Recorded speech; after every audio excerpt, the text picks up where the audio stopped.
بس رمضان کی سب سے بڑی تیاری کیا ہے کہ اپنے دلوں کو صاف کر لو پہلے سے، کہ جس دل میں نفرت ہو، بغض ہو، کسی کے لیے غصہ ہو، کسی کے لیے کیا کیا جذبے ہوں، دل صاف کرنا۔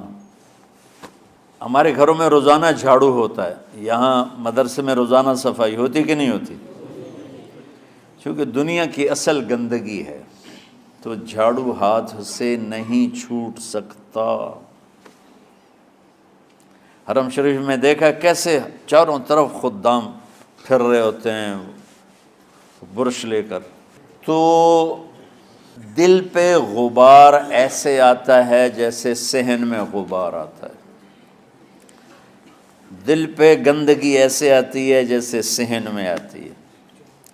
تو ہم نے نظام بنایا ہوا ہے، لوگ مقرر ہیں وہ روزانہ جھاڑو دیتے ہیں۔ تمہارا دل ایک آنگن ہے، ایک صحن ہے، اس میں بغض، نفرت، حسد، پتہ نہیں کیا کیا گندگیاں آئیں گی اور آتی رہیں گی۔ بچوں ایک کام کرو، جھاڑو پکڑ لو، صاف کرو۔ یا اللہ معاملہ تجھ سے کرنا ہے، لوگوں سے نہیں۔ کسی نے برا کہا، کسی نے غیبت کی، کسی نے گالی دی، کسی نے دھکا دیا، کسی نے حق مارا، کسی نے کچھ کیا، یا اللہ تیرے سپرد میں نے اپنے دل کو سب سے صاف کیا، میں نے اپنے دل کو سب سے صاف کیا۔ یہ اتنی بڑی عبادت ہے کہ بڑے بڑے نفلوں والے، تہجد والے، حج عمرے روزے والے تمہیں نہیں پکڑ سکیں گے، کیونکہ اس کا کرنے والا دنیا میں کوئی نہیں۔ نفل پڑھنے والے تو بے شمار ہیں، عمرے کرنے والے بے شمار ہیں، علماء بے شمار ہیں، حاجی بے شمار ہیں، سخاوت کرنے والے بے شمار ہیں، لیکن اس ٹکڑے کو صاف کرنے والا لاکھوں میں ایک بھی نہیں ہے۔ مشکل کام ہے، آپ یہ سیکھ لیں، صاف کرو، صاف کرو، صاف کرو۔ یہ رمضان کی سب سے بڑی تیاری اور علم کو حاصل کرنے کی سب سے بڑی چابی ہے کہ اپنے دل کو کھلا کر لو۔ کوئی چیز خالی ہوگی تو کچھ آئے گا۔ جس دل میں بغض بھرا ہو، نفرت بھری ہو، حسد بھرا ہو، کینہ بھرا ہو، اس میں خاک آئے گا، اس میں تو علم کی ایک کرن بھی نہیں آئے گی۔ اس زبان سے چاہے جتنے مرضی موتی بکھیرے، دل اس کا اندھا ہوگا۔ لا تعمى الابصار ولكن تعمى القلوب التي في الصدور۔ یہ آنکھوں سے اندھے نہیں، دل سے اندھے ہیں۔ تو بچوں اپنے دل کو صاف کرنا سیکھو۔ وہ کتنی مشہور حدیث ہے، آپ نے کہا اس دروازے سے ایک جنتی آ رہا ہے، تو ایک انصاری صحابی داخل ہوئے، جوتا ہاتھ میں، داڑھی میں وضو کا پانی۔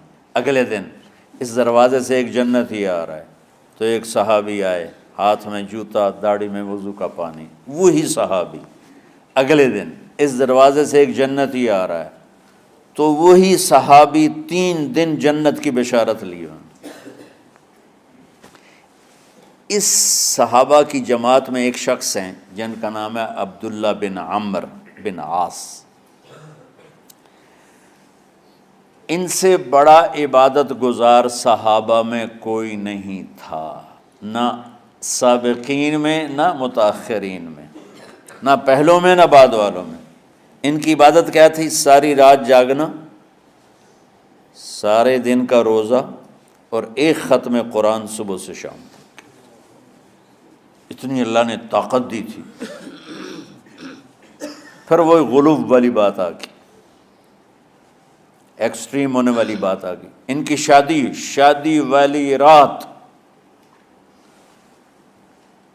حجلہ عروسی میں داخل ہو رہے ہیں، دلہن کے کمرے میں داخل ہو رہے ہیں، اور مصلی بچھا کے اللہ اکبر، اور دیر نفل تے نفل، دیر نفل تے نفل۔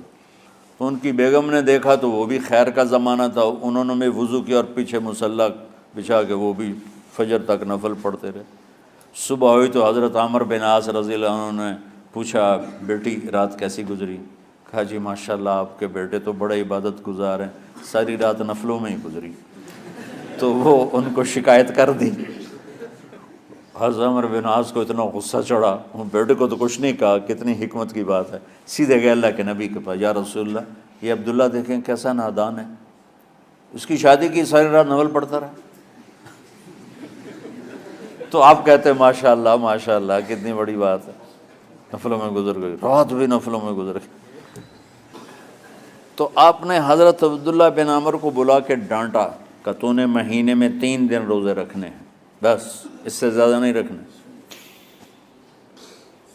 اور ہفتے میں 1 قرآن ختم کرنا ہے۔ کہا یا رسول اللہ میرے اندر طاقت زیادہ ہے۔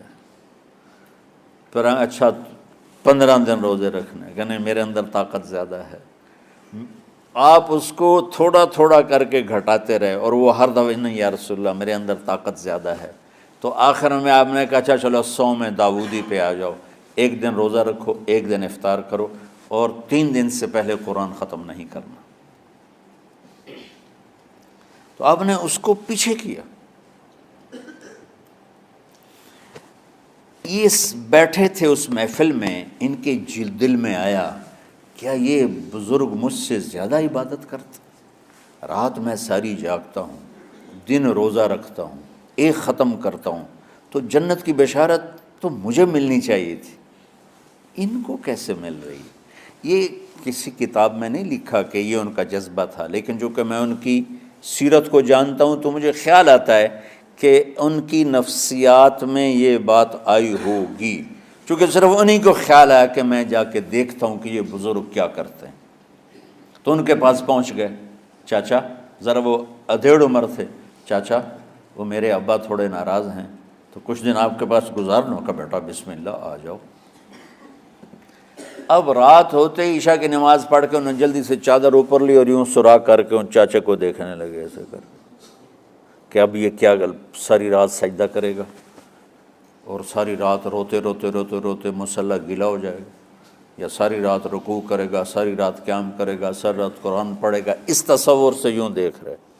اور وہ بزرگ صحابی تشریف لائے، سرانے پہ سر رکھا، اللہم بسمک اموت و احیا، ہو گئے۔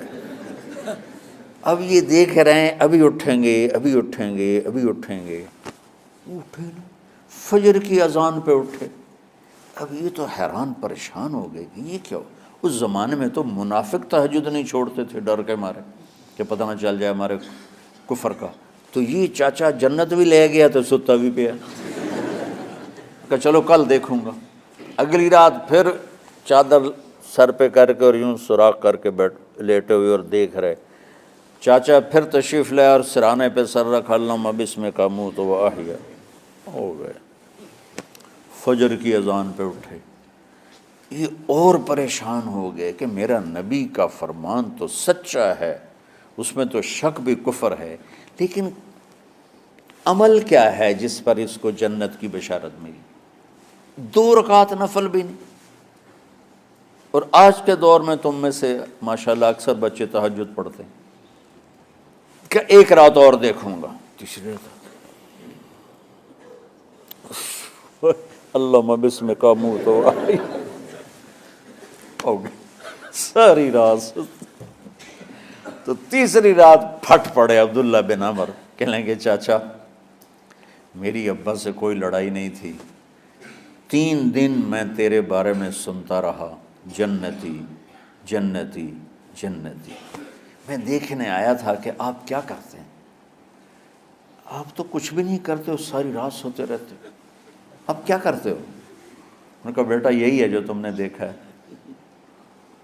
اب ان کو سمجھ میں نہیں آ رہا کہ یہ جوڑ کیسے بٹھاؤں، ادھر جنت کی بشارت، ادھر ساری رات خراٹے، اب یہ اس میں جوڑ کیسے بٹھاؤں، کیونکہ نبی کی بات تو غلط ہو نہیں سکتی۔ تو اب وہ نا ایسے نا بڑے بے دل سے ہو کر واپس مڑے، پتہ نہیں کی چکر ہوئے گی کوئی گل۔ جب وہ دروازے تک پہنچے تو کہنے لگے بیٹا ادھر آنا، واپس آ گئے۔ کہا میں تمہیں اصل راز کی بات بتاتا ہوں۔ کہا کیا ہے کیا ہے؟ تو یہاں ہاتھ رکھا، کہا یہ جو دل ہے نا اس میں کسی انسان کی نفرت نہیں۔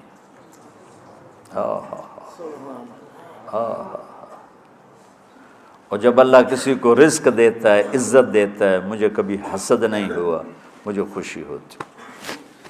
تو عبداللہ بن عمر نے کہنا تھا ہاں یہ بات ہے، نہیں، ان کا ہاذا ہوا، اچھل کے کہنے لگے ہاذا ہوا، ہاں ہاں ہاں ہاں یہی ہے یہی ہے یہی ہے۔